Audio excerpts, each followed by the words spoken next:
Bonjour, je vais vous présenter la correction du défi croire. Tout d'abord, la conjugaison.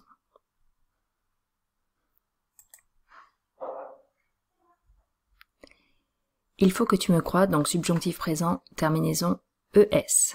Je te dis la vérité, crois-moi, l'indication de la personne c'est te, donc crois-moi, OIS.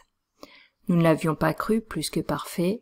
Ces enfants croient encore au Père Noël, indicatif présent. Et enfin, elle l'aurait cru s'il avait été plus sincère, conditionnel passé avec les deux mots. Donc ça, c'est un exercice que vous avez plutôt bien réussi. Reconnaissance des temps maintenant. Lorsqu'on jouait seul, il pouvait cependant arriver qu'on franchisse la barrière. Ici, franchisse est conjugué au subjonctif présent. Nous avons le Q apostrophe qui nous l'indique. Et puis surtout la terminaison I2SE.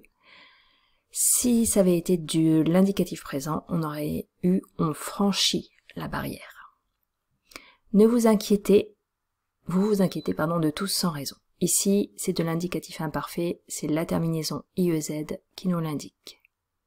On garde sans remords ce qu'on acquiert sans crime. Ici, acquiert, c'est de l'indicatif présent, terminaison ERT. Attention, le Q apostrophe ici, c'est absolument pas un indice, c'est pas une conjonction de subordination. Donc on n'a pas de subjonctif derrière. Si ça avait été du subjonctif, on aurait eu la terminaison E, accent grave, RE. Tu devais bien te douter que jamais nous ne croirions une telle histoire, conditionnel présent.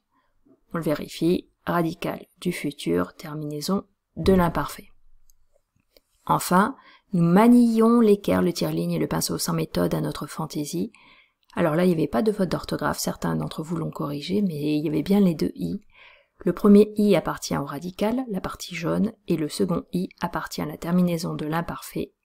Donc c'est bien de l'imparfait de l'indicatif. Voilà pour la partie conjugaison. Passons maintenant à la réécriture. Alors la réécriture, c'était une double consigne. D'abord, il fallait passer au pluriel, donc le L devenait L au pluriel, et puis ensuite changer tous les imparfaits et les mettre au présent. Ce qui donne, elles n'étaient pas grandes, mais elles le semblaient tant sa fine taille s'élançait hardiment.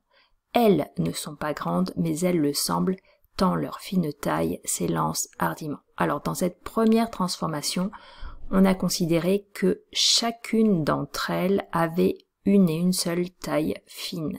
Donc, le groupe nominal, on l'a laissé au singulier, d'où leur sans S et s'élance avec un E. Autre possibilité, elles ne sont pas grandes, mais elles le semblent, tant leur fine taille s'élance hardiment. Là, on considère que c'est l'ensemble des fines tailles qui s'élancent, et donc on met la totalité au pluriel. On n'oublie pas le S à l'heure, à fine et à taille, puis le ENT à hardiment. Elle était brune, mais on devinait que le jour, sa peau devait avoir ce beau reflet des Andalouses. Alors là, elles sont brunes, le S de l'adjectif, mais on devine que le jour, leur peau doit avoir ce beau reflet des Andalouses. Elles n'ont qu'une seule peau, donc on garde le groupe nominal au singulier, et puis surtout, on ne modifie pas ce beau reflet des Andalouses qui reste tel quel.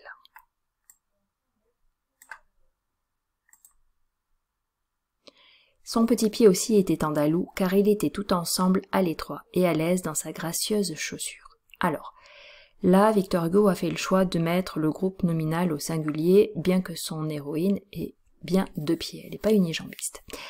Alors, on va faire une première transformation en gardant ce groupe nominal au singulier, ce qui donne leur petit pied au singulier aussi est andalou, car il reprenant le petit pied, tout ensemble à l'étroit et à l'aise dans sa gracieuse chaussure.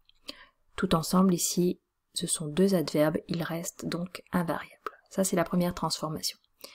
Deuxième transformation, grammaticalement correcte, mais qui s'éloigne du texte de Victor Hugo, eh bien, on va considérer qu'elles ont deux pieds.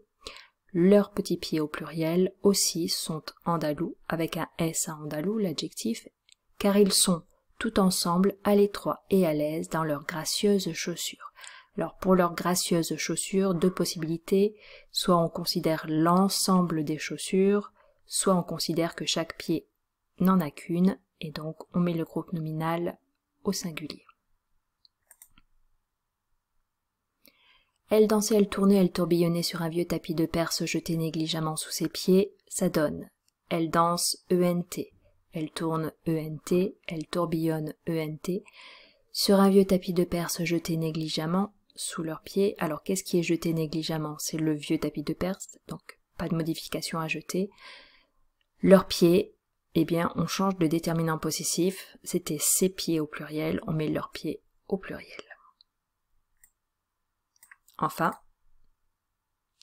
et chaque fois qu'en tournoyant la rayonnante figure passée devant vous, ses grands yeux noirs vous jetez un éclair, ça donne, et chaque fois qu'en tournoyant les rayonnantes figures passent, puisqu'elles sont plusieurs à passer devant vous, donc les rayonnantes S, figure S, passe ENT, leurs grands yeux noirs, groupe nominal au pluriel, déterminant possessif au pluriel, vous jettent un éclair. Qu'est-ce qui jette un éclair? Ce sont leurs grands yeux noirs, donc jette 2T, ENT.